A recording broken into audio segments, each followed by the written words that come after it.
In this video, you will learn how to repair the moving iron type ammeter.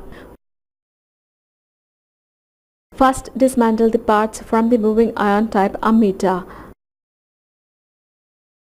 After dismantling, identify the following parts: fixed pin, moving pin, pointer control spring, and field coil. You assume that the ammeter has following defects such as inactive or showing inappropriate reading.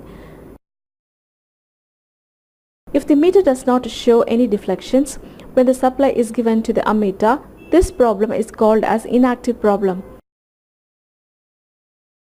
If the ammeter shows incorrect reading, the problem is called as inappropriate reading.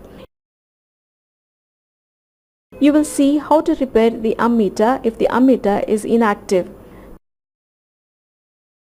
Check whether the pointer is bent or not. In case if the pointer is bent, make it straight using a pincer. Check the continuity of the coil.